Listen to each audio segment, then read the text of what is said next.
क्या सोयाबीन में फिर से तेजी का दौर शुरू हो गया है? क्या सरसों के भाव अब 8,000 के ऊपर टिक सकते हैं? और अगर आपका कारोबार सोयाबीन, सरसों या खाद्य तेलों से जुड़ा है तो आज की रिपोर्ट आपके लिए बेहद जरूरी है। नमस्कार, मैं हूं प्रज्ञा और आप देख रहे हैं न्यूज मार्केट्स 24। तो आज हम बात करेंगे सोयाबीन और सरसों के बाजार की, जहां घरेलू और विदेशी दोनों बाजारों से सकारात्मक संकेत देखने को मिल रहे हैं। तो सबसे पहले हम जान लेते हैं सोयाबीन के बाजार के बारे में। तो विदेशी बाजारों में मजबूती का असर अब घरेलू बाजारों पर भी साफ तौर पर दिखाई देने लगा है। शिकागो सोया तेल में अच्छी तेजी दर्ज हुई है, वहीं मलेशिया के पाम ऑयल बाजार से भी सकारात्मक संकेत देखने को मिल रहे हैं। इसके साथ ही क्रूड ऑयल में भी आई मजबूती ने खाद्य तेल बाजार का सेंटीमेंट बेहतर किया है। इन्हीं कारणों से जलगांव में प्लांटों की खरीद बढ़ती हुई नजर आ रही है और सोयाबीन के भाव 50 रुपए बढ़कर 6,850 रुपए प्रति क्विंटल पर पहुंच चुके हैं। लेकिन अब सवाल ये है कि आगे आने वाले समय में बाजार में क्या देखने को मिल सकता है। तो अगर विदेशी बाजार इसी तरह मजबूत बने रहते हैं और प्लांटों की खरीद जारी रहती है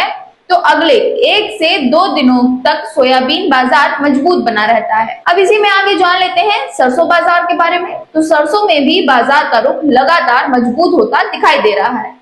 इस समय मंडियों में सरसों की आवक घटकर करीब 3.5 लाख बोरी प्रतिदिन रह गई है, जो सामान्य सीजन के मुकाबले काफी कम बताई जा रही है। वहीं दूसरी तरफ मौजूदा भाव पर तेल मिलों की खरीद भी बढ़ गई है। कम आवक और अच्छी मांग का असर सीधे भावों पर दिखाई दे रहा है, जिसके चलते जयपुर में 42% कंडीशन वाली सरसों के भाव 50 रुपए बढ़कर 7,975 रुपए से 8,000 रुपए प्रति क्विंटल तक पहुंचते हुए नजर आ रहे हैं। लेकिन अब सवाल ये है कि क्या सरसों में और भी ज्यादा तेजी आ सकती है?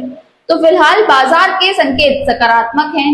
कम आवक, मिलों की मजबूत खरीद और उत्पादक क्षेत्रों की स्थिति को देखते हुए सरसों में आगे भी हल्की मजबूती की संभावना बनी हुई है। ऐसे में अब ये जानना बेहद जरूरी है कि आपको क्या करना चाहिए। तो अगर आप व्यापारी हैं तो विदेशी बाजार और घरेलू मांग पर लगातार नजर बनाए रखें। फिलहाल जल्दबाजी में बिकवाली करने के बजाय बाजार की चाल को समझना बेहद जरूरी है। और अगर आप किसान हैं और आपके पास में अच्छा स्टॉक मौजूद है तो बाजार की मजबूती का लाभ बिक्री करके लिया जा सकता है। अब अगर बात करें पूरे बाजार की तो सोयाबीन को विदेशी बाजार और क्रूड ऑयल की मजबूती का अच्छा सपोर्ट मिल रहा है।